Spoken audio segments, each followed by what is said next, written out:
Welcome to the London Luminaries, 15 heritage properties working together collaboratively to celebrate our collective history. Today we are using the joys of StreamYard, and we couldn't do that if it wasn't for our fantastic super guru, Chris. So a huge thank you for making that happen. A few bits of housekeeping. It's slightly different to Zoom, but you can still ask lots of questions, and please do that by going to the comments section. Answer lots of questions, and our fantastic chair for this evening will be able to pull them into a wonderful woven texture of questions at the end. This will be on our YouTube channel, so you can enjoy this at a later date, but it's all about coming to the properties. So I get the opportunity to come and welcome you to this event, but also to introduce you to our fantastic chair. She is the formidable chair of the London Luminaries. She is an amazing lecturer, a broadcaster, and a literary critic, and she is Professor Judith Hawley. Hello, welcome everybody to the London Luminaries presentation as part of the Richmond Arts and Ideas Festival 2023. Thank you all for being here. Thank you, Rachel, for hosting, and Chris for running around in the background, and for Ricky and Robert and Angela as well, and all the team who help us out. We're so glad to welcome you here. It does feel like we're drawing you into our homes, but also trying to encourage you to go out to visit our London Luminaries properties to see what they have to offer you. Because the Luminaries have been working hard to enhance well-being in every sense. Most of you already know that Richmond and its surrounding boroughs is blessed with a wealth of historic houses, green parks and heritage sites, from royal parks to prehistoric fire pits at Marble Hill to the rocking heritage of Eel Pie Island. Heritage spaces ground us in something far bigger than ourselves. Houses once owned by gentry now provide a plethora of opportunities for education and recreation. Using our heritage locations creatively and adapting to visitors' changing needs is very, very important to us as the London Luminaries. We all, I think, felt that most keenly during the lockdown when we used our daily walks to explore our surroundings. Heritage spaces then were used like they've never been used before, from choral rehearsal in cricket fields to finding togetherness safely at outdoor events or open-air meetings. Our parks and historic locations had to adapt and change to support our innate desire to find togetherness as humans and to harmonise with our environment. In 2020, we started on our Luminaries adventure, bringing heritage organisations together to collaborate and to share local history through online talks. The Luminaries now support 15 historic properties from 3 different London boroughs. We work together to produce these online talks and also create a hub where we can learn from each other so that we can adapt more readily to the changing needs of our audiences and visitors. This joint talk will give you a taste of just a few of our heritage spaces and introduce you to how they're being used to respond to physical and mental well-being needs. We'll hear from our partners Orleans House Gallery, Pitzhanger Manor, Pope's Grotto and Marble Hill. But first, to put this all in context, we'll hear from my colleague Alessandra Palombi from Royal Holloway, who joins us this evening to introduce the theory of occupational silence, which teaches us how engaging in meaningful environments is essential both for basic needs and for us to be able to adapt and flourish. So let me tell you a little bit about Alex. She is Professor and Head of the Department of Health Studies and Deputy Dean for the School of Life Sciences and the Environment at Royal Holloway, University of London. She's committed to promoting healthy communities through inclusive education, and she has promoted these values as an occupational therapist practitioner and as a healthcare educator for the past 30 years. She works to enable people and communities to access meaningful occupations in their own environments where dignity, belonging and identity are established and well-being is promoted. Over to you, Alex. Thank you, Judith. Thank you, Judith. I'm delighted to be here. So today, I'm going to introduce the concept of occupational science. This provides a perspective on what motivates us as humans to engage with our environment in a transformative way by doing the things that are meaningful to us and being in places with others, becoming the person we want to become, and belonging to a community that we choose. We will hear today about the value of very special heritage places, and these afford the opportunity for us to engage. Researchers recognize the importance of this to health and well-being.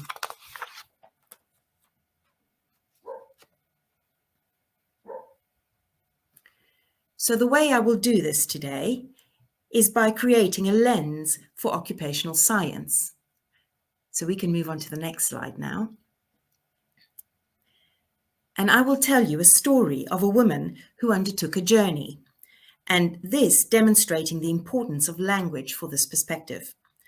I will also be defining occupational science, but more importantly, explain the meaning of meaningful activity and environment, which is key for dignity and autonomy. So Michaela is a young woman who lives with Parkinson's. She published a book on her experience and journey to diagnosis. Her story demonstrates how a long-term condition and the uncertainty that it brings can result in a disengagement with one's world and places which are part of one's identity and well-being. Her story fosters empathy on how disruption of routine, habits, and engagement in our normal places and spaces can be isolating and alienating. I think we may have all experienced some of this during lockdown. So she started to experience anxiety and doom and stickiness around doorways and became concerned that something was really wrong with her. She started avoiding doorways where possible, resulting in missing work days and avoiding the gym, which was her usual routine. Her anxiety increased and she placed it down to stress levels. She then started to develop a phobia of crowds and found that more than once she would freeze up and needed to be physically helped to leave. This resulted in her not going out with her friends anymore and avoiding the nightclubs and other places with a lot of people, including shopping centres, the gym, restaurants, and other places as well. She would normally travel during the year, maybe go skiing in the winter, to the beach in the summer, and occasionally travel around Europe. One weekend on her travels, she found herself frozen in front of a revolving door of a hotel for almost 30 minutes. She realized that she had something really concerning happening with her health and started to seek help from doctors. She was immediately diagnosed with a mental health condition and placed on medication that did not work at all because of the error. So in the meantime, her lifestyle completely changed. She stopped working and did not go out, did not exercise or socialize, and remained at home. Her annual routine also changed, as she did not plan any holidays or trips. Occupational balance or imbalance is a temporal concept, since it refers to allocation of time use for particular purposes and is based on the reasoning that human health and well-being require a variation in productive and leisure occupations. This was defined by Townsend and Palatko in 2007 in their book Enabling Occupation. In this case, Michaela has lost all variety of activities in her routine and also lost the places where she is connected and was able to access. As her condition progressed, she was unable to find any effective medical help. She was admitted to a hospital setting where she became isolated. Occupational deprivation is a state of prolonged preclusion of engagement in occupations of necessity and/or meaning due to factors which stand outside the control of an individual or an external event preventing a person from enjoying an occupation over a period of time. This was defined by Whitford in 2000. In this case, Michaela was deprived of her places and routine due to her condition and her admission into hospital. This resulted ultimately in an occupational injustice where a person is unable to flourish by doing what they decide they can do that is most meaningful and useful to themselves and their family. In this case, Michaela is unable to do things that are useful for herself due to her condition. This can be caused by various circumstances in individuals, communities, and society at large. For example, in conflict areas, war, poverty, and more recently, we all experienced this during COVID lockdown as well. Fortunately for Michaela, she met a doctor who suspected Parkinson's and placed her on appropriate medications for this, which had a dramatic impact. Michaela transformed almost back into her normal self with the new medications, adapting to the timeline and activity levels essential to these medications. These medications are like fuel in a car or like magic for Cinderella. At midnight, you become a pumpkin, so there is need to take these medications on a very regimented, strict timeline to maintain good level of physical and cognitive activity. She reached a new state of well-being, defined as an experience in which people derive feelings of satisfaction and meaning from the ways in which they have orchestrated their occupational lives. This was defined by Dobel et al. In 2006. So although she was not completely back to her previous self, she was able to adapt to the new state and still experience well-being in her chosen places, doing things which are meaningful to her.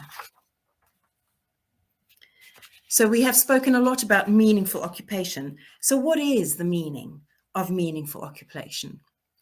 So Florence Clark et al. In 1998, in their Well Elderly study, proposed criteria for meaningful occupation based on an extensive qualitative study through interviews. It was determined that for an occupation to be meaningful, it needs to be chosen by the person. It needs to be accessible in that people need to be able to get there and have resources to be able to carry that activity out. It needs to connect them to others and to communities.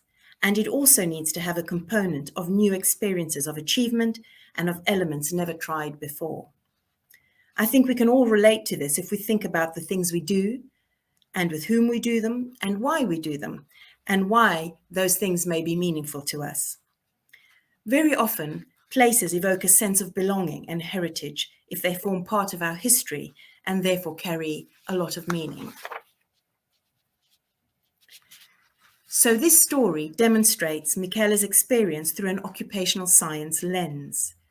Therefore, occupational science is the rigorous study of humans as occupational beings. This is a broad concept, but underpins activity analysis and human engagement, which is essential in health and well-being. And meaningful occupation, which is strongly tied to place and environment, enhances our experience of well-being if it is something that we have chosen to do. Thank you very much.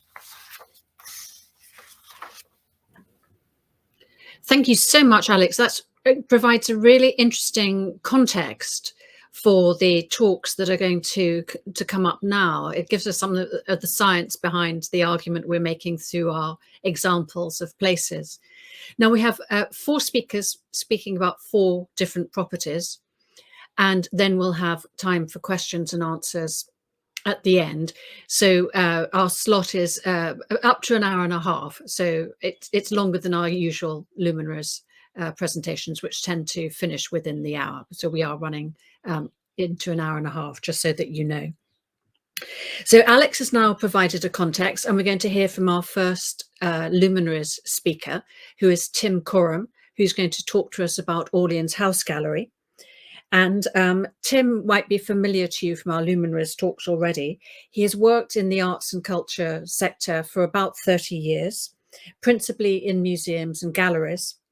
He's developed museum exhibitions and festivals in numerous places, including Oldham, Leeds, Bristol, and one of my favourites, the Horniman Museum in South London. And he now works in the Richmond Art Service. So over to you, Tim.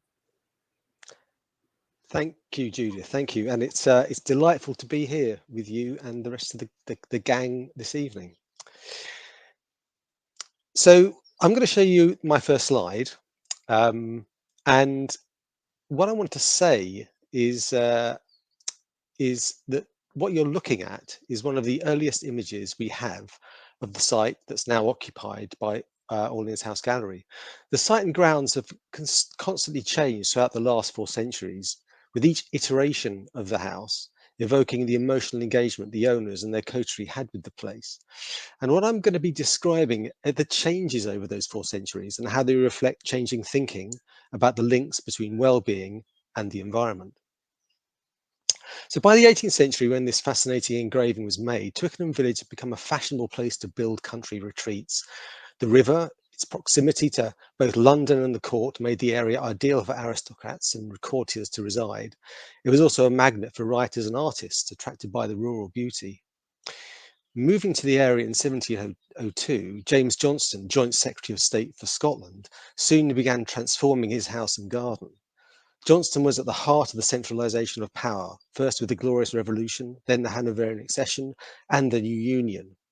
He must have wanted a bolt hole for sure, but also a place to court the Hanoverians and a place where he could create a garden, which you can just make out if you look very closely in this engraving with the ordered ranks of trees and the tall boundary wall. So we know that Johnston appointed John James as his architect, possibly because both were keen amateur gardeners. And in 1710, James designed and built a simple brick house. A decade later, Johnston required a building to impress the new royal family he'd met in Hanover. And so architect James Gibbs was commissioned and the Octagon Room was created. A well-ordered garden with orchards was planted inside a high boundary wall. The philosopher John Locke had written about the mind as a tabula rasa. The growing interest in empiricism in science meant people began to appreciate their mental state was linked to their relationship with the world around them, and vice versa. And perhaps Johnson was expressing this in his ordered and secluded garden. After Johnson's death in 1737, the house was purchased by George Morton Pitt MP. He'd made his fortune in Madras with the East India Company. In 1764, naval officer Sir George Pocock acquired the house as a family home. He'd recently married following a naval career, retiring with a windfall for capturing Havana in 1762. So Pocock and his son retained ownership of the house until 1837, and this rather beautiful and romantic take on the view from Richmond Hill, with Pocock's house central to an Arcadian vision, was painted by John James Challen in 1837. It's a vision of people seemingly in harmony with nature, let's face it, at a time when the world was rapidly changing. Between 1737 and 1837, the gardens were transformed into parkland, reflecting the fashion for more naturalistic landscaping. The house was let out to tenants. And during this time, the English Romantic movement placed an emphasis on the healing power of nature. Poets and writers like Wordsworth and Coleridge extolled the virtues of communing with nature to restore mental balance. The idea of taking the waters in spa towns like Bath and Harrogate became popular as people sought respite in natural surroundings for their well-being. The wealthy, powerful and famous made the banks of the Thames at Twickenham their Arcadia, a retreat. With our historical lens, we see the contradictions of a society built on colonization and exploitation, and a group of the world's most powerful and wealthy seemingly able to retreat from the damage they're inflicting on communities across the globe. Johnston, Morton Pitt and Pocock all built their wealth and their secluded havens on the colonization of other countries. And similarly, the Duc d'Orléans, later to be Louis Philippe, King of the French, who lived at the house from 1815 to 1817, and giving the house a new name, was also deeply involved, in his case, in the scramble for Africa, in particular the brutal invasion of Algeria.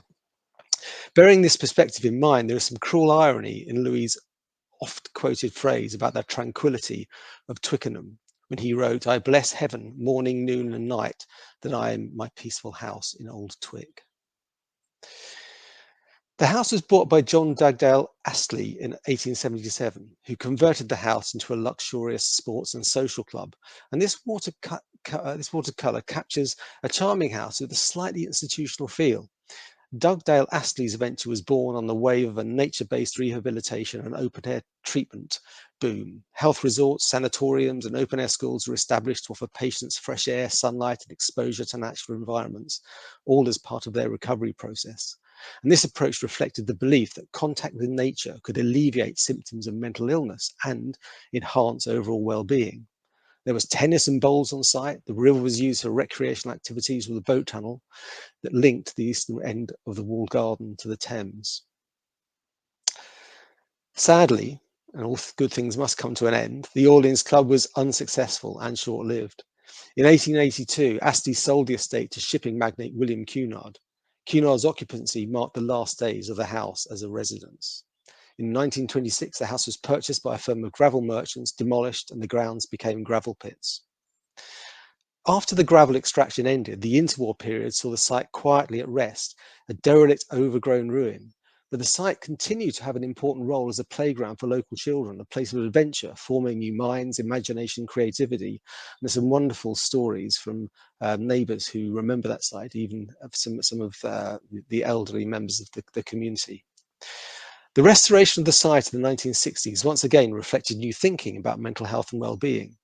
Pre-war, Carl Jung played a significant role in fostering the belief that art could be an outlet for the expression of the unconscious mind, leading to personal growth. Post-war, art galleries were increasingly viewed as environments where individuals could connect with their inner selves through artistic encounters. And in the 1950s, we saw a shift towards community-based mental health care and an emphasis on social integration. Art galleries began to serve as platforms for community engagement and education. Art became a vehicle for initiating conversations, for fostering empathy and promoting social change.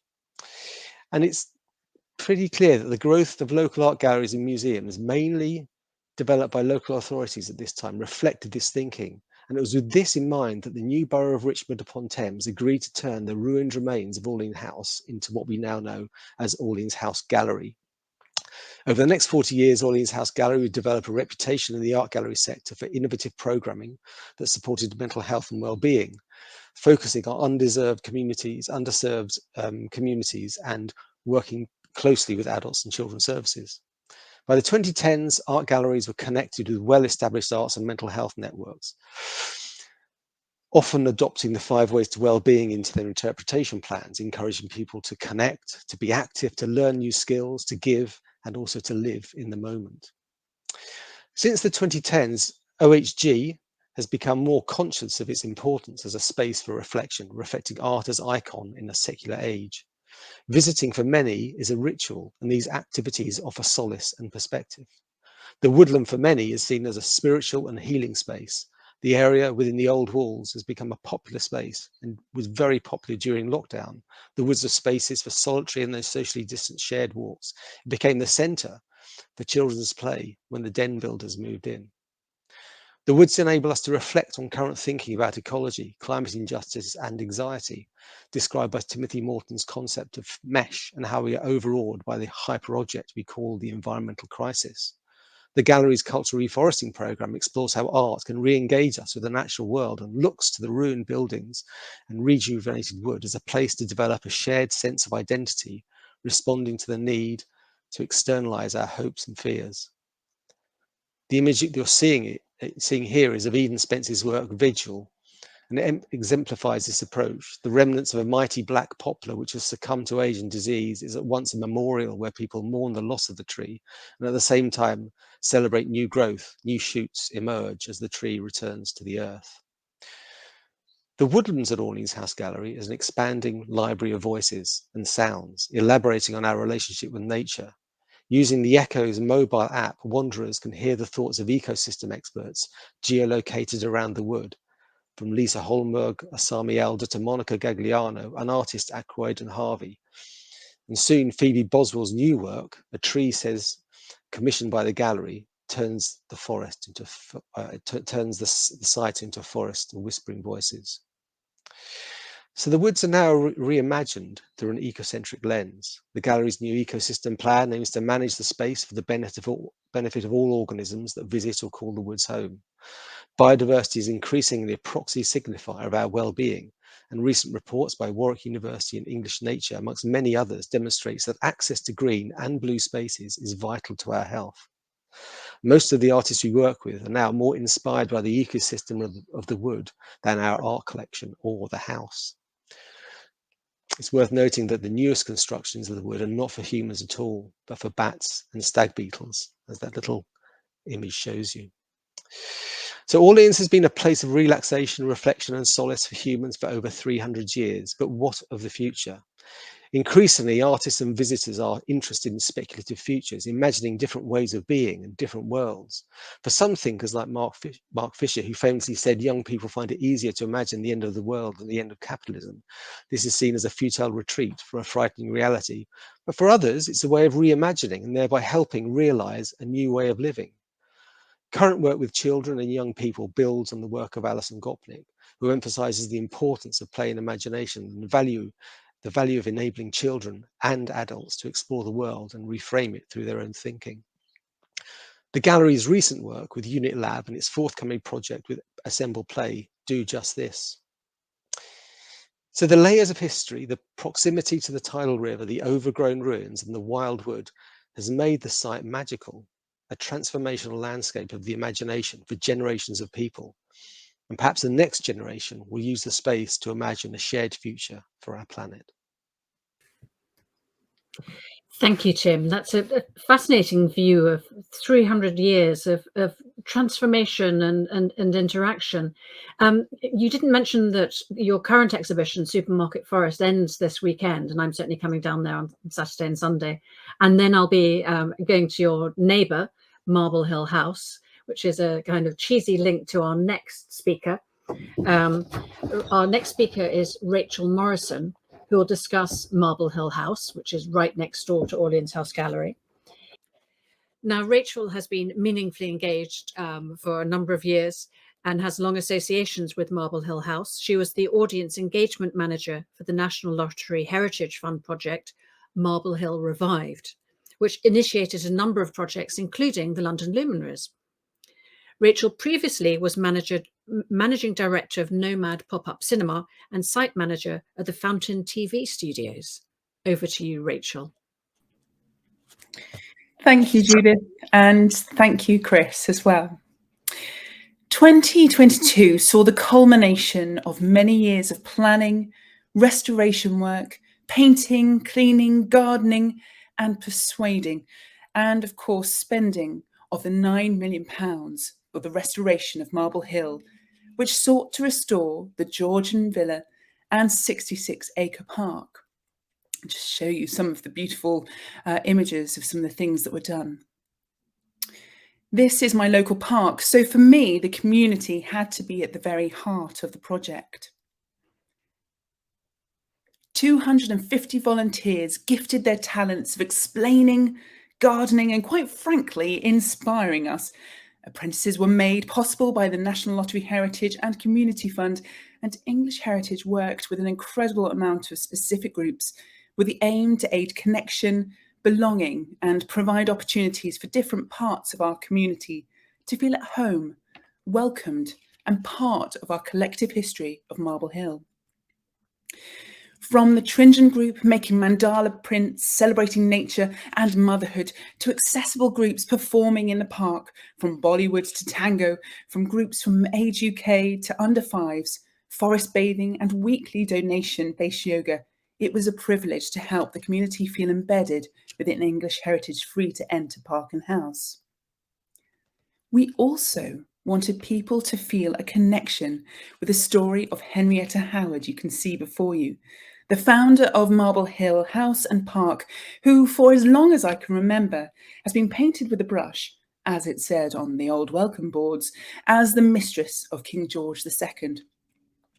Of course, this is not untrue, but the story of an orphaned young girl, a first marriage of abuse, the savvy and shrewd decision to gather connections to many and become a royal courtier in a time when women had no rights, her deafness as one of her superpowers, the release from court, and a second marriage where she was called my soul, my life, my joy by her second husband, felt more the story that needed to be celebrated. Using Henrietta's story, we delivered 3 major projects. The first centred around her hearing loss, which you can see here on the next slide. And the second of a time in nature for women who had been survivors of domestic abuse, to connect with nature and Henrietta's resilience, and to find togetherness and coping mechanisms within Marble Hill, And you can see a picture of these women just coming up before you.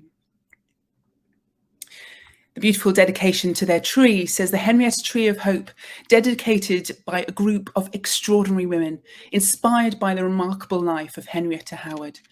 Through a deeper connection with the natural world, they shared their own remarkable stories of strength, survival, and above all, hope. And I think that just tells you everything. It is, however, the third resonance project that focused on young people who had been involved in the law. Working with Achieving for Children, we talked about the three key and difficult themes surrounding the mahogany staircase: craftsmanship, sustainability, and transatlantic slavery. The overforested, now unavailable mahogany, most probably hailing from Honduras, modern-day Belize, would have been cut, fell, and brought over as part of the triangle trade. But yet this story of the staircase hosts incredible craftsmanship that we marvel at today. The teenage lads were welcomed by Jack, who you can see here in Marble Hill's then gardening apprentice, who helped them plant 2 cherry trees whilst talking about sustainability. We all created sculptures, whilst Dr. Carol Ann Dixon, who can trace her heritage back to the slave trade, talked to them about art and difficult stories. And then we were taught to carve by Hugh Wedderburn, a master carver. And you can see some of this beautiful carving in the centre of your picture.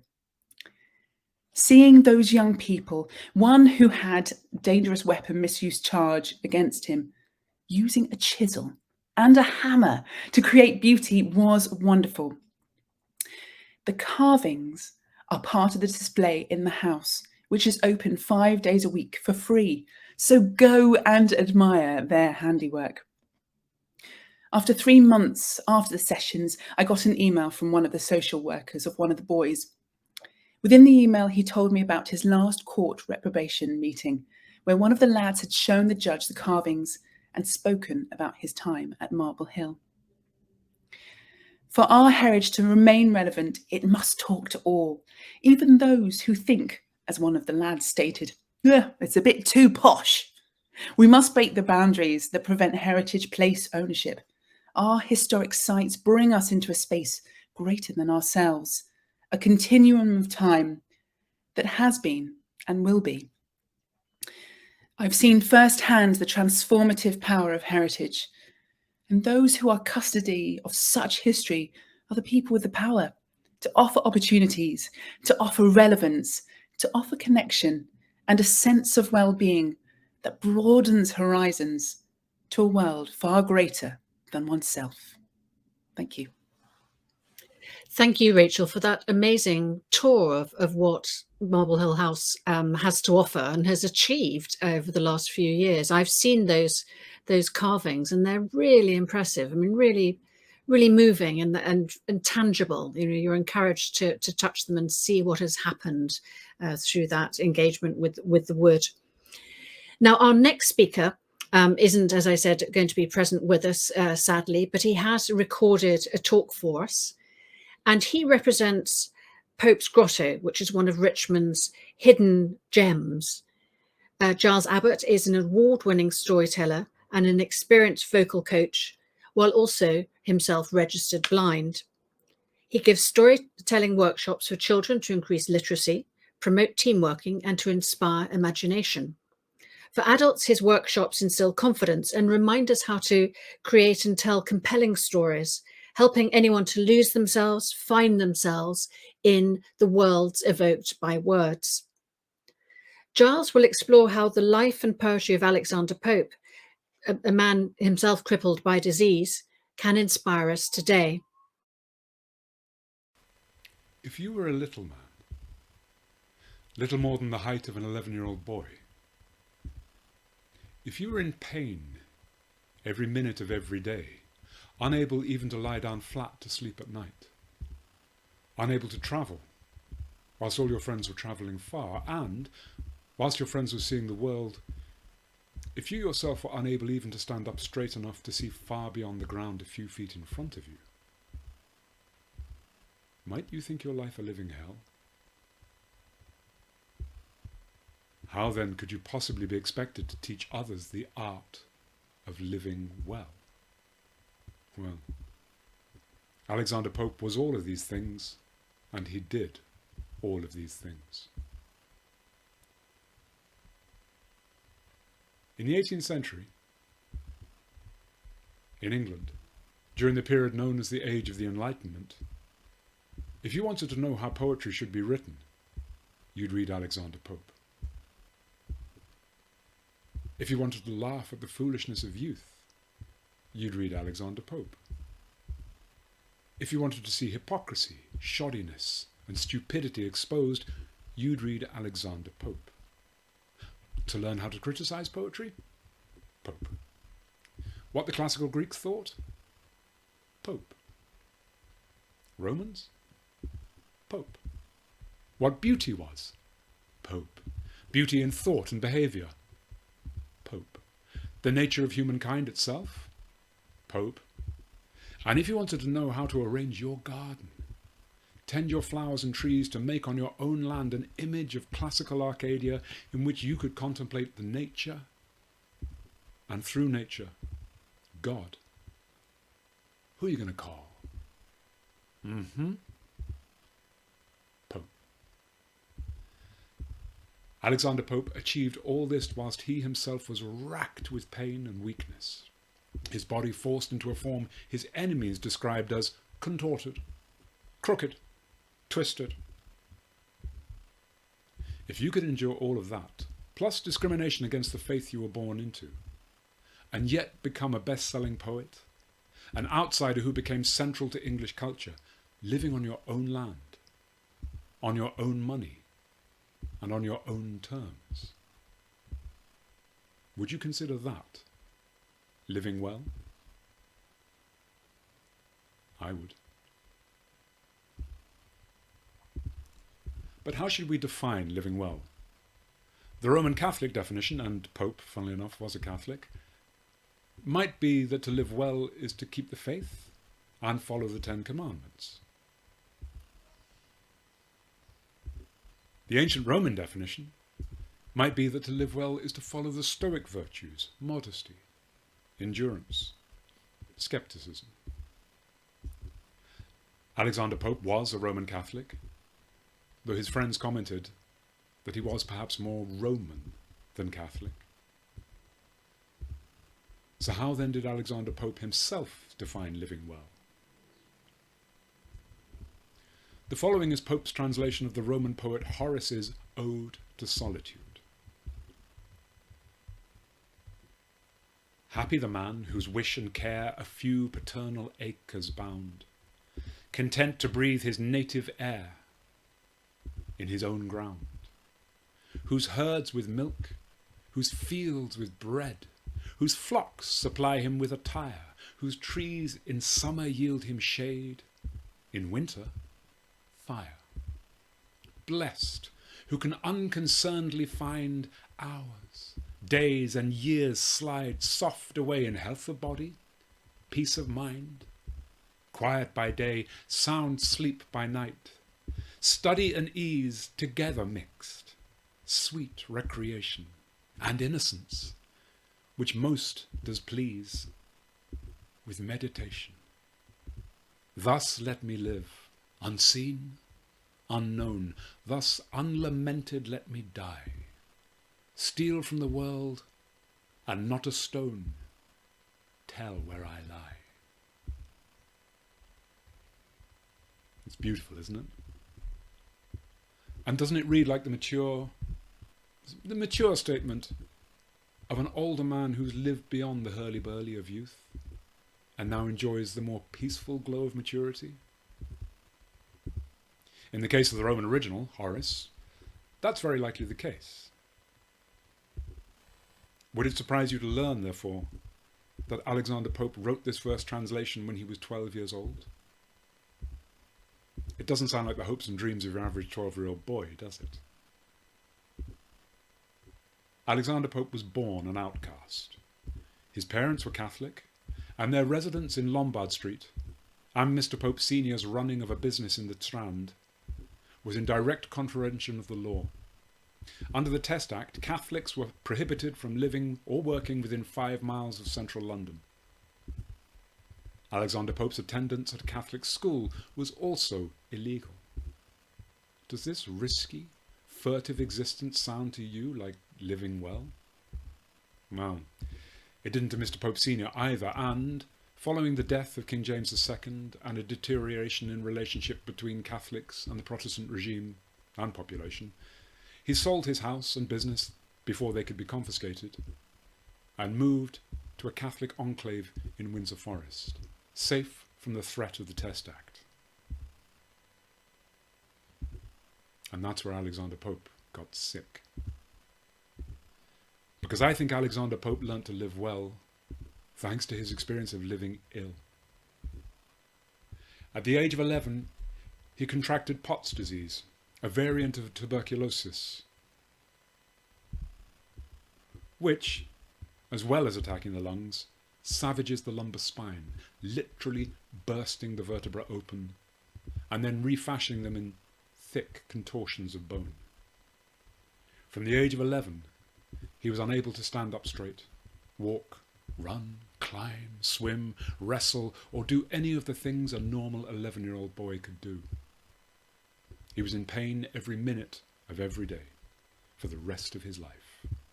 He almost certainly never knew the sound sleep by night his poem refers to, being unable even to lie down flat. I myself have some experience of living ill. When I was 25, I very rapidly lost about 80% of my eyesight. In the same month of my sight loss, I also lost the use of my left leg, and in total I was partially paralysed for the next 3 years. Whilst my friends were spending their mid-20s seeing the world, establishing careers, I spent my mid-20s learning to walk again, and learning how to access the world with dramatically reduced eyesight. There was no broadband Wi-Fi at that time. There were no e-books. I couldn't walk, couldn't read, couldn't watch TV. After the shock, after the grief, and finally, once I'd accepted that my eyesight would never return, I began a kind of inventory. I don't wish to imply that this was a swift process. It wasn't. But little by little I began to organise my response. Test results, specialists, social workers, life itself were quick to tell me every day what I couldn't do. So I began to ask, what in fact could I do? I conducted this inventory of the things I remained capable of, then of those things which I might actually be good at, and lastly, of what remained, what did I most enjoy? And when I found I could listen to and retell traditional stories, stories which connected me to my now lost world of literature, my hungry mind seized at such material. I think Alexander Pope must have done something similar in Binfield, Windsor Forest, when he was only 12 years old. Society told him, as a Catholic, that he could not study at either university, he could not teach, practice as a lawyer, nor own property, nor run a business within 5 miles of centre of London. Pott's disease told him he could not play like or with other children. But he could read. So he read. He could study Latin and ancient Greek. So he studied. And he began to write. Aged 12, and, he knew, condemned to a life of chronic pain, breathing difficulties, weakness, he must have discovered that his only fulfilment would come through imagination. Whilst he could hardly move, his imagination could roam not only through space, but also through time. Devouring English poetry and also Roman and Greek poetry in their original languages, he found in literature the liberty he lacked in life. Aged only 11, he began to write and write and write, imitating English poets like Spenser and Chaucer, Roman poets like Horace, Catullus, Juvenal, and, just like the kids who pick up their guitars, close their bedroom doors, and vow not to open them again until they've achieved virtuosity, he mastered his chosen art of writing. Now, we none of us get to choose what happens to us in life, but surely one of the cornerstones of living well is how we choose to respond to what happens to us. If we're lucky, we can choose that bit. But by now I'm worried that you don't quite believe such a boy so young could do such things. So I would love to now read for you Alexander Pope's youthful pastiche of the medieval poet Geoffrey Chaucer, complete with fake Middle English, as I believe it will show you at one and the same time his talent, his skill, but also his youth.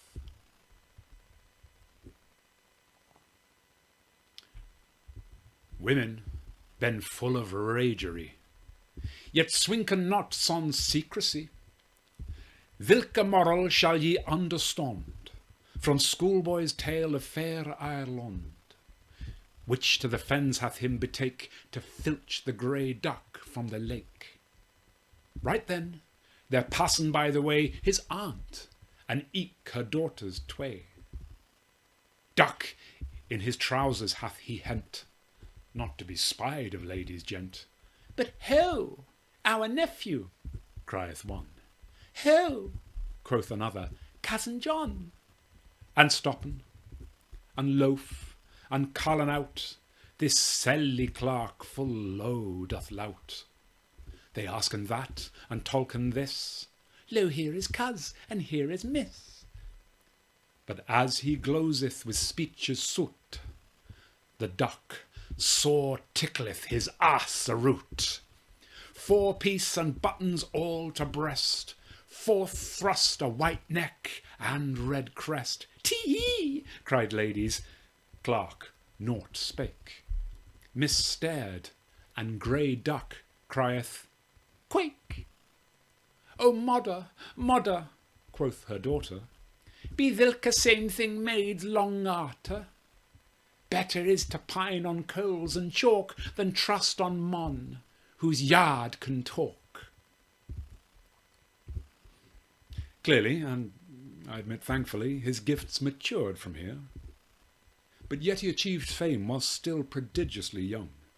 This task he'd set himself of translating from the classics netted him his first success, before his 20th birthday, in the publication of his Pastorals, translations into English of Virgil's Georgics. In his early 20s, he wrote and published his Essay on Criticism and his Rape of the Lock, both still regarded as masterpieces. Then he began translating Homer, so back to the childhood task of reworking the classics, and his serialized publication made him immensely successful and also rich. On the money he made, he, the disabled child, was able to rehouse his parents and then support them in their maturity. Before the age of 30, he began building his villa in Twickenham, his grotto, and planting the garden that would revolutionize English gardening. So, is he living well enough for you yet? The grotto started as a subway to pass under a road and to reach his garden, but it soon became a magical cave, decorated with seashells, a temple to the muses who could whisper poetry to him. By now he'd made rich and influential friends who took off to Europe on their grand tours.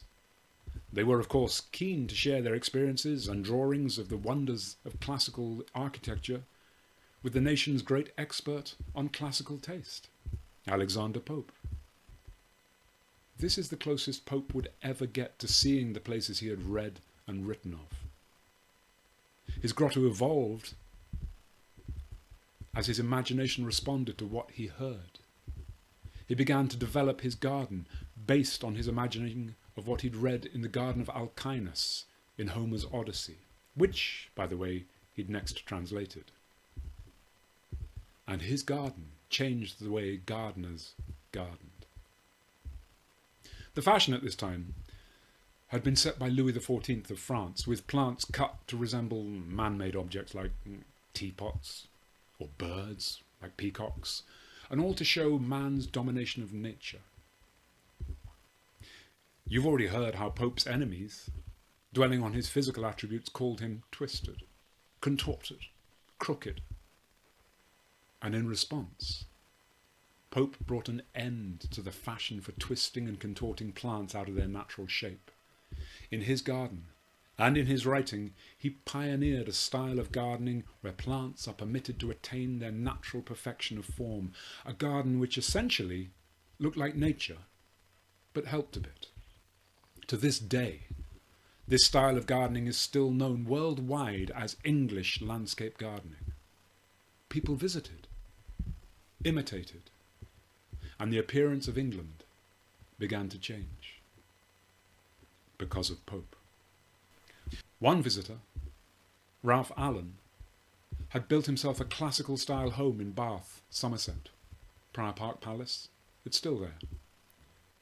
He had already modelled his garden on Pope's garden, following Pope's ideas, and now he invited Pope to come and see for himself. As far as we know, this is the only trip that Alexander Pope ever made beyond London or Buckinghamshire.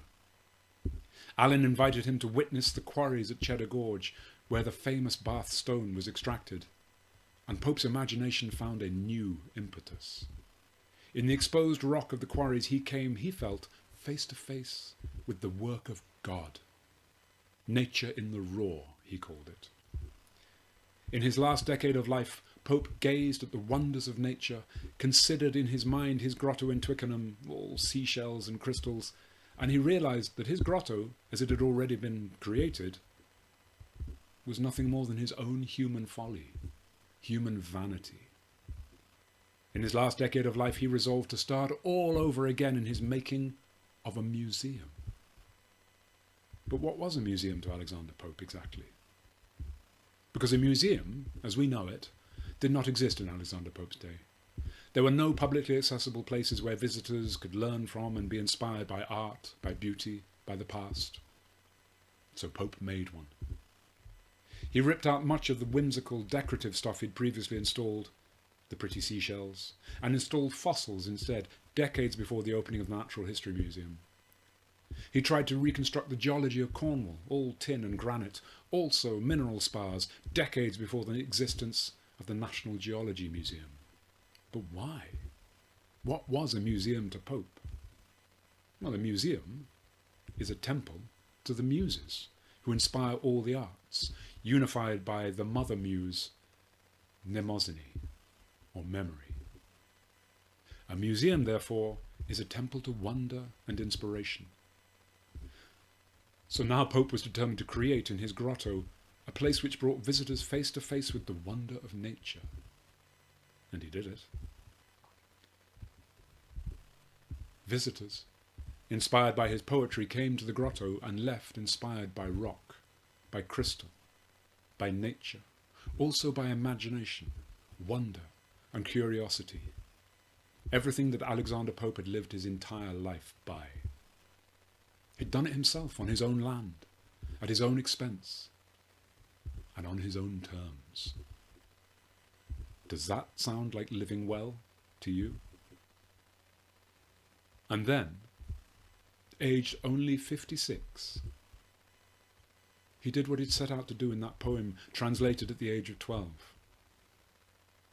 He died, quietly, without complaint, on his own ground. When he breathed his last breathing was of his own air. And his legacy?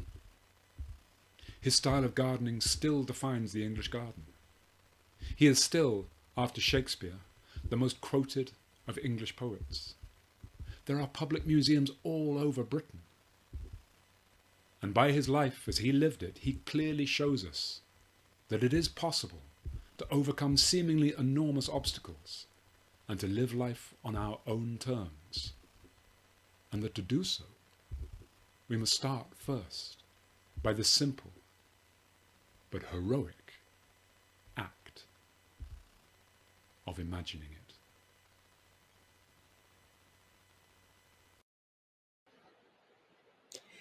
Wow. I knew that was going to be interesting, but I wasn't expecting a talking duck in a man's trousers, but also such inspiring tales of imagination and overcoming difficulty.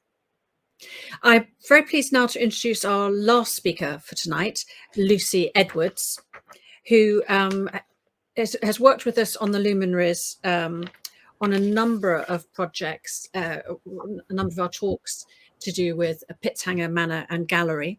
And I'm particularly pleased to welcome Lucy because I've known her on and off for a number of years in different guises. And she is now fulfills two functions at Pitzhanger Manor. She is executive assistant to the director, and she's the communications officer at Pitzhanger Manor and Gallery. She recently graduated from the University of Edinburgh, and she's interested in heritage and its impact on modern visual culture, something that she studied as a student and is putting into practice in her work, the wonderful combination of ancient and modern that we find at Pitzhanger. She's been involved in particular since June 2022 in diversifying Pitzhanger audiences and promoting exhibitions and events which aim to inspire local communities through art, architecture and design. Over to you, Lucy. Thank you, Judith. I'm going to do my best to follow Giles's amazing presentation. But the first image you're going to see is of Pitzhanger Manor and Gallery. This is the facade. This is the historic residence of Sir John Soane. This is a Regency manor that was built between 1800 and 1804 and is a rare example of a building designed by and lived in by Sir John Soane, the architect of the Bank of England and one of Britain's most renowned architects. Where Lincoln Inn Fields, which now houses the Sir John Soane Museum, provided Soane with a central London residence, Pitzhanger was a place away from the hustle and bustle of the city to test out ideas and a calling card to exhibit what he could produce architecturally. Soane bought Pitzhanger as a country retreat to focus on family, friends, and creative outlets. At Pitzhanger, Soane was a keen gardener and delighted in the surrounding parkland, keeping a kitchen garden. These fruits and vegetables were used at dinner parties. So here we see a focus and appreciation of Pitzhanger's settings, both internal and external.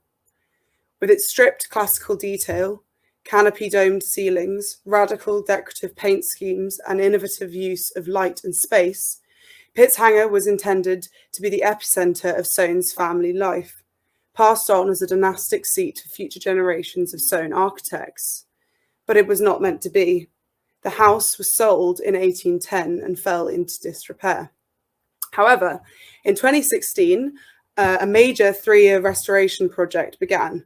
This was funded by the National Lottery Heritage Fund, Arts Council and Ealing Council to restore Pitzhanger to its former glory. Reopening in 2019, it now houses a series of ambitious contemporary art exhibitions which strive to inspire communities through art, architecture and design. The exhibitions respond in kind to Soane's architectural genius, light, colour, hidden spaces, for example. The image you can see on the far right is an installation shot of a 2022 exhibition we housed called Rana Begum Dappled Light. As you can see, Rana has adopted the Soanean attention to how light falls and how it interacts with space. Our exhibition programme explores this idea of Pitzhanger as a reflective retreat. For example, during our current exhibition, Anthony Caro, The Inspiration of Architecture, we have carried elements of the exhibition through into the manor and introduced a new slow space. Situated in the conservatory, which you can see in the middle image, the slow space has signposted a music playlist which Caro listened to while he worked, and books exploring Caro's other exhibitions. This July, we'll be opening an exhibition by Magnum Photos called Where Ideas Are Born. This exhibition brings together the captivating works of over 20 photographers from the Magnum Photography Agency. The exhibition will display 80 photo portraits of internationally renowned artists in their creative environments at a moment of quiet reflection. From Frida Kahlo's workspaces, Andy Warhol's New York loft, to the contemporary Ai Weiwei and Yayoi Kusama. Capturing intimate moments of creativity, the photographs resonate with Pitzhanger's commitment to innovative artistry and creativity.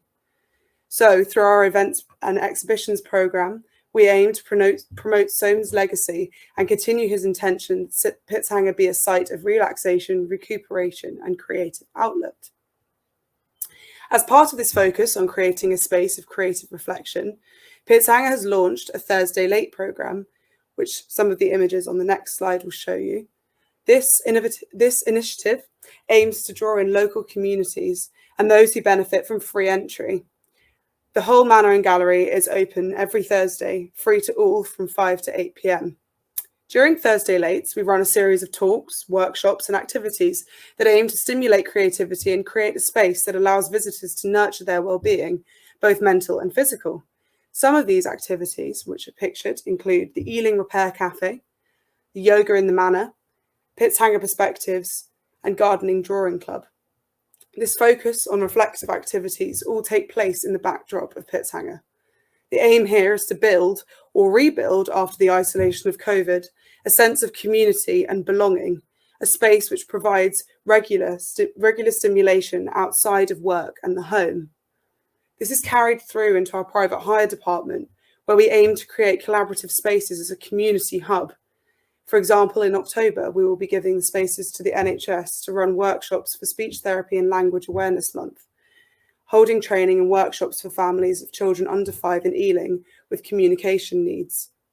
We do hope that, especially during these beautiful summer months, you will come and experience Pitzhanger and its surrounding natural beauty for yourselves. And I just want to say, on behalf of everybody, thank you to all the speakers, to Alex, to Tim, to Giles, to Rachel, and to our wonderful chair, Judith, who are all doing a brilliant job in harnessing the influence of cultural organisations in promoting and protecting wellness in our communities, whether this be through university education or through heritage sites. Thank you. Thank you so much, Lucy, for your inspiring talk and also for rounding things up. We have now reached 8 o'clock, but we do have plenty of time for questions, and I'd like to invite all the other speakers and presenters to come back now and take questions.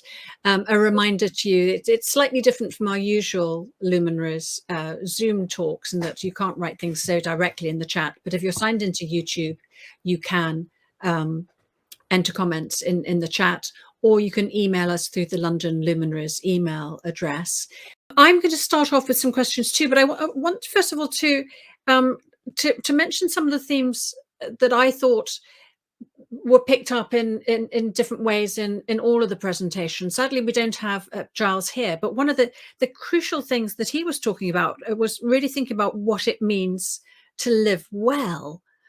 And we're talking about well-being and wellness and mental health. So I'm going to be asking you about what living well means to you. But another theme that came up right from the start with Alex's presentation was the way in which we can rewrite painful stories, whether those are personal stories or as came out, I think, in Rachel and Tim's talks, these stories which are very painful to us now, these stories of the way in which our wealth as a nation was very often built on the pain and suffering of other people, enslaved people, in the colonies and in the empire. So with that idea to rewrite, to use imagination and creativity to change personal stories or engage differently with the past. And another theme that came out for me too was thinking about what Lucy and Tim are both working towards in their institutions, is the very conscious juxtaposition of the very modern, the very new creative work in old spaces, and what that combination of old and new might bring for us. And I can see scrolling along the bottom there, Rachel has very cleverly put, or maybe it's Chris behind the scenes has put a rolling, the email address to you if you want to send in your comments. But I've raised some of the themes that struck me, and I'm going to ask Alex first if she'd like to respond to that notion of how you define well or wellness. Well, I think this is the conundrum of healthcare. I think for many years, people try to measure it. How do we know someone's well? Let's measure it. Let's try and find out. And they would come up with their own constructs of what well would be. But actually, what was discovered very quickly is that what medical personnel might think is well has actually got nothing to do with being well, according to the person's own perspective of being well. So it really does depend on people's values and what people perceive as wellness. And it's very hard to put it's the same for everyone. It's actually really different for everyone, because people have different values and they find enjoyment in different ways. And I think also Giles's story really, I think, demonstrated of what would a typical 11 and 12-year-old boy do. And so we think if a typical 11 and 12-year-old boy does those things, he must be well. But actually, Alexander Pope did lots of other things which interpreted well, and it also shows the resilience for people to be able to adapt to circumstances and to things that are beyond our control, really. So to respond to that, wellness comes from a very subjective personal value, and that's what it means when we in terms of a therapeutic context, but also in terms of a community asset context. It's people that determine what is well. It's very hard for us to say what is well for that person. So you've raised questions of age and what's important to people at different stages in their life, perhaps, and also issues of community assets. And can I ask? I'll ask each of the speakers in the order in which they spoke if they want to respond to those issues of wellness or community assets or age. Any of those ones that you want to pick up on. So Tim next, if I may. Yeah, I think. Well, so the boring answer is a lot of places like museums and art galleries. We work on this concept of ways to well-being, which are things like the NHS and all sorts of clinical settings use. But in a way, and I think they're quite good. They're good shorthand thinking. So wellness is being able to connect with people. So forming those kind of communities and those relationships, to be active, to be engaged in the world around you, to be able to learn new skills is something else. That sort of constant change and learning, that kind of curiosity and drive that we have as human beings to do new things. So to be open to that, to give is something that I think is so the ability to offer something to other people is really important. And the one that sounds a bit new age, but the one that is, I think, quite important, is to live in the moment, to be mindful of what we are doing now, to be aware of the air around us, the light, the way the light is casting through the window, those sorts of things.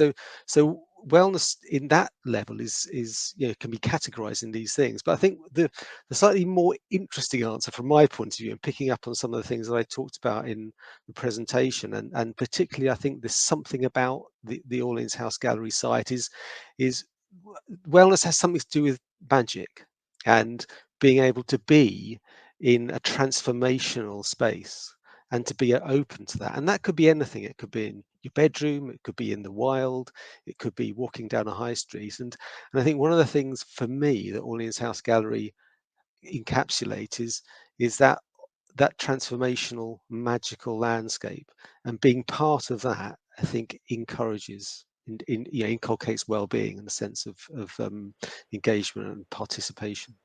That's so those are my things. Yeah. You've taken the conversation on very, very nicely.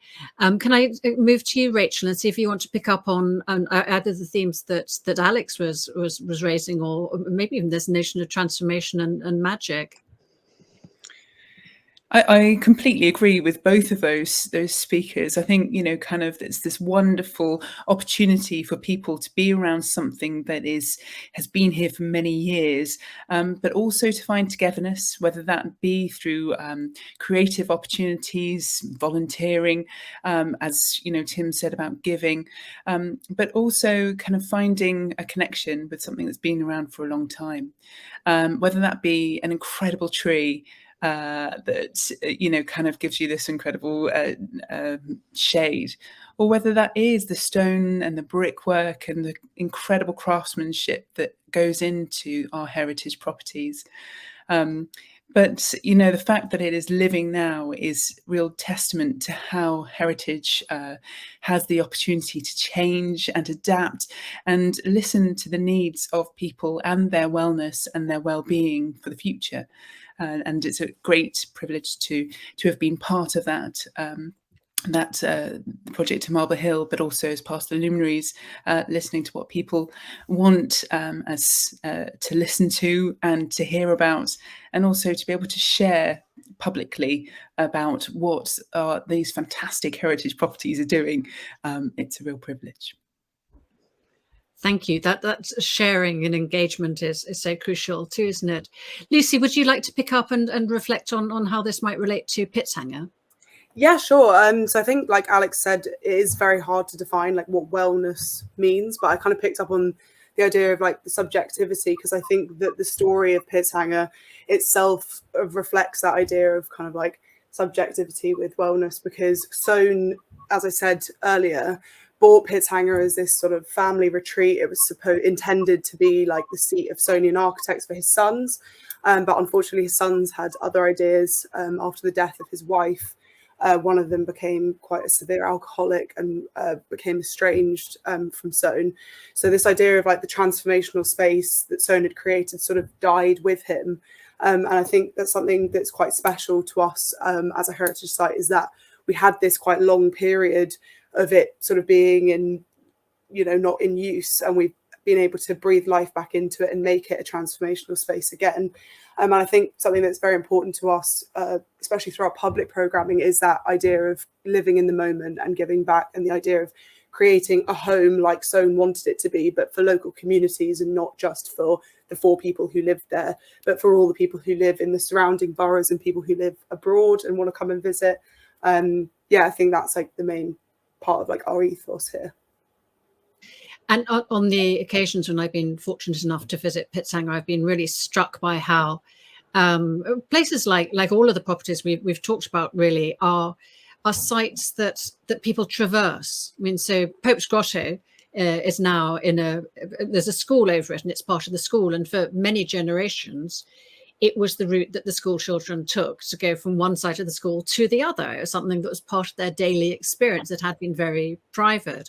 Or there've been groups of very young children wearing little high-vis vests, walking around in little snakes and trails, going through the gardens at both Marble Hill and Pitzhanger. And I'm wondering if maybe we could think a bit more about, first of all, maybe that age diversity, and then maybe think about other kinds of diversity too.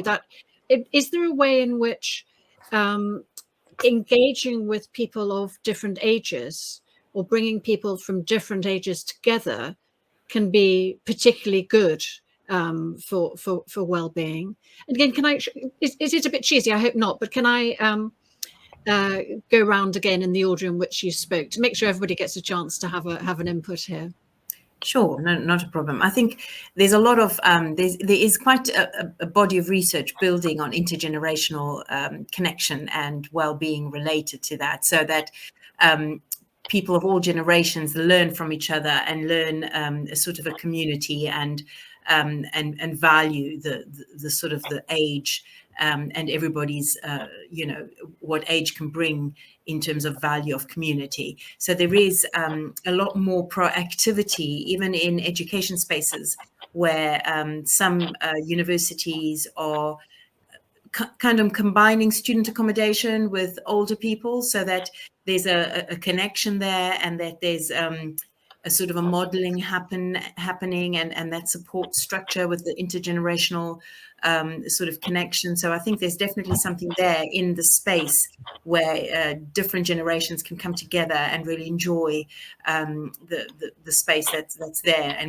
and also create an understanding and an empathy across the generation, which I think is really important. So definitely something there about that, and also around legacy and learning from the different generations. So that's, I think, is a really important and very, very often overlooked part of age. You know, they're very often separated into different. You know, everything we do is separated into age groups, and whereas that intergenerational interaction and community is also very important. Yeah, that's a really good reminder, isn't it? Tim, would you like to say something about that too? Yeah, and I think it's a really important question, and one of the things that we've been trying to do at Richmond Arts Service, and part of the idea of this festival that we're part of at the moment, Richmond Arts and Ideas Festival, is about bringing generations together. Richmond is a place that has an aging population, and interestingly, also quite young population. So when you look at the demography of Richmond, the bit that is missing is the bit that's in the middle. And so you've got this real opportunity of bringing two generations together, and it's something that that certainly the Arts Service has been working on, and I think increasingly it's something that we'll look at. And so that's the kind of the institutional aspect. So the other thing I just wanted to mention is that we do that partly in our learning engagement programs, but increasingly we're trying to do it within our commissioning process. And so one of the things that's happening over the next few weeks is we're working with an artist called Phoebe Boswell, who is an extraordinary artist, and we've commissioned her to do some work. And we often offer artists a fairly open brief when they come to All House Gallery. They walk around, they look at the gallery, look at the works, and often they're inspired by the woodland. And we spoke to Phoebe about the layers of history that I kind of alluded to in my talk, and also the kind of the very deep history, the geological layers of history that are on the site, and the fact that there's evidence of Pleistocene animals, and so we talk about these things. And Phoebe was very taken with this, and so what she's doing is she's turning the wood into a forest of conversations. And what she's done is she's gathered together a group of elders, and she's also asked lots and lots of young people, what are the kinds of questions that you would like to ask your parents but we're always afraid to ask? And so Phoebe has been the intermediary between young people who are desperate to know these things and the elders in our community who have that kind of wisdom and that experience. And so over the next few weeks, if you come to All House Gallery, you'll see these two generations talking to each other.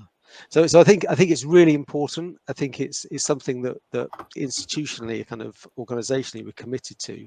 But I think there's also something about the magical landscape that I've talked about, which encourages those conversations, not just between generations, but between past geologies and histories. I think it's a really those long spans of time I find fascinating how they link together. Good. And Rachel, you have the long spans of time at Marble Hill with the old fire pits and so on. Would you like to respond to the generations, or maybe also thinking about other kinds of intersections, race, gender, class? I mean, I was very struck by how that young man said it's a bit too posh, isn't it? And that sense of people needing to feel that they're part of and have a stake in a place. Well, I think it's incredibly important to break down those barriers, isn't it? Kind of for people to feel welcomed. And part of that is something that I think all of the properties around this forum are doing. They're really working to kind of find those intergenerational voices, but also opportunities for people to do things together, kind of, whether it's an arts in the park or, kind of where you've got performances of many different ages and many different backgrounds, from Bollywood dancing to tango, as I put in my talk. But, kind of finding those things that will resonate with the people around is really, really important. But finding opportunities to do work with all ages, from Silver Sunday to the really super work that Marble Hill is doing around under fives, to school work, as I know all of the properties doing, finding those ways to break those barriers, whether it's too posh or whether it doesn't, I haven't walked that way before. Finding ways to explore and kind of grab that curiosity is something that is, kind of is so important to us and to heritage as it moves forward. Good. That sort of sense of the future. Lucy, your job is really diversifying audiences. Would you like to speak about your role? Yeah. So I mean, I love what Rachel said about like breaking down barriers, because that's something that's quite core to what we do here. Because I think on the surface, you look at a property and it says manor on it. That's quite an intimidating word to a lot of people. It comes with a lot of connotations. I know the others talked a little bit about like sort of colonial British history. It kind of throws up all of these quite troubling associations. And I think through our public programming especially, and sort of the marrying of this old historic manor with new contemporary art, we tried to find like a middle ground between sort of saying, look, this is a piece of history that might not seem particularly accessible to everybody, but there is something in it for everybody. And this contemporary art that responds to it kind of helps us show that it's still relevant, and it's still sort of alive and worthy of being appreciated by the people around, and people who come and see it, who are first-time visitors or repeat visitors. I think in terms of making sort of community voices heard, again, like Rachel said, with Marble Hill, Pitzhanger do a lot in terms of quite a diverse public programme. So we have an event for Windrush.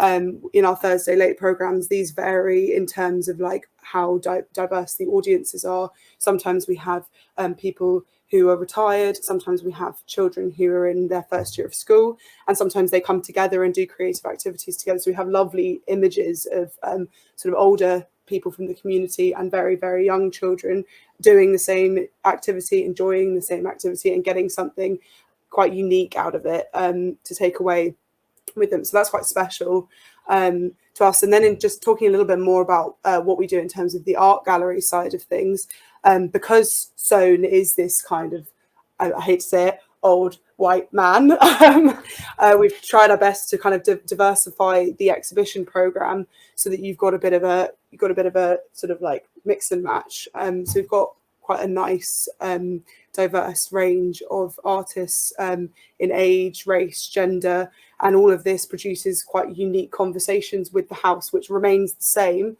but the exhibition is ever changing and carried throughout Soane's Manor. So yeah.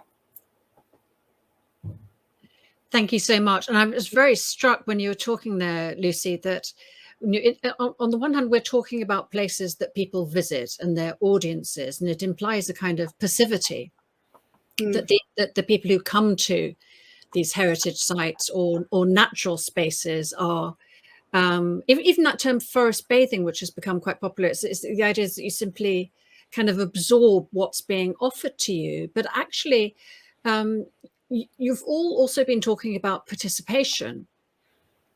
So the audiences are active and they're bringing something to it. And I wondered, as a kind of a last question, if we could, and this is one that the audience members have added to us, I wonder if we could all talk about the benefits, not just of actively, face painting or tangoing or whatever, but becoming really deeply involved in your community by volunteering. I could again take you in turn if you'd like to go that way. I could definitely speak to that. I think again, there's a big body of evidence that volunteering is really good for health and well-being, and it does give people a sense of purpose. Now, there might be different aspects to that in terms of how people volunteer, and very often it is in natural spaces, as Tim says, it creates that magic. And I think being in those natural spaces. Today we are studying that a bit more, whereas traditionally it's all about the participation and the doing, whereas now it's being in a space and appreciating what's around you. So there is a framework of health which looks at nature and the benefits to health, and it's not just with direct contact, but it could also be with indirect contact. And I think in terms of that might be one element to participating, but in terms of volunteering, it also replaces a very big role that we all have at some point in our lives, which is work. And, you know, if work doesn't satisfy us, very often the volunteering, which is very close and resonates with our values, will, because we're doing something extremely meaningful to us. And you know, it's not about the money, it's about really contributing and doing something for society, because that's meaningful. And that then brings back the meaning and, you know, the well-being of being able to give back, or just give, you know, as some people really enjoy that. Good. Thank you so much. I'm actually going to skip to Rachel now, because you were volunteers manager. Can you tell us about the kinds of benefits that your volunteers gained, or that you gained from working with the volunteers? I mean, we are very much benefiting from Chris, who is still a volunteer at Marbles.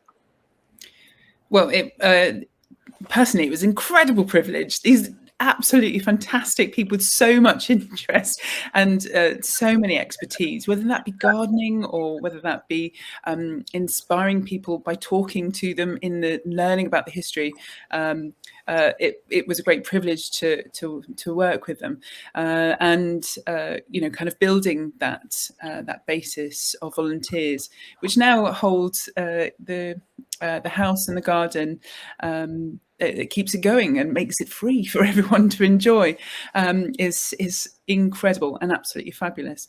And now I'm not in my role at Marble Hill. I'm now volunteering for the Friends. So, you know, kind of it all sort of has a wonderful circle. And as a volunteer myself, to be able to supporting charities and the Marble Hill Friends, it is a great privilege to be able to do that and give back and support the incredible people who run Marble Hill, and you know, kind of whether that be English Heritage as a wider organisation, or Maureen, who's the property manager, and her team, who are such beautiful custodians of this wonderful space that, as I said, is my local park. Lovely. I'm going to end with, I want to move to Lucy and then end with Tim, because he has such a role to play in Richmond and in this wonderful festival, which we're all volunteering in. But can I move to Lucy first? Because that sense of keeping a place free and accessible to audiences is absolutely crucial. And is volunteering important in the sort of the economy of Pitzhanger, as well as in the sort of the sense of the personal benefits the volunteers get? Oh, massively. I mean, we are quite a new organisation. We only opened to the public in 2019, and obviously that was affected quite badly by COVID. So I mean, it's amazing that we have this resource of like people who have such unique stories, a unique point of view, and who like care so much about it as a place. I think it's a very like special thing, so you should always make your volunteers feel very appreciated. I think going back to what Alex said about this sense of like purpose, that's something that we see a lot here, but also this sense of ownership. And because we sort of pride ourselves as being like a community hub, and we try to do a lot with local communities and outreach, it kind of gives the people who do volunteer here like they're a part of what we're doing just as much as the members of staff. And they're part of the home that we're trying to create here. So they're cared for and they have something unique to contribute, and they span across all of the gardens and the house and the gallery.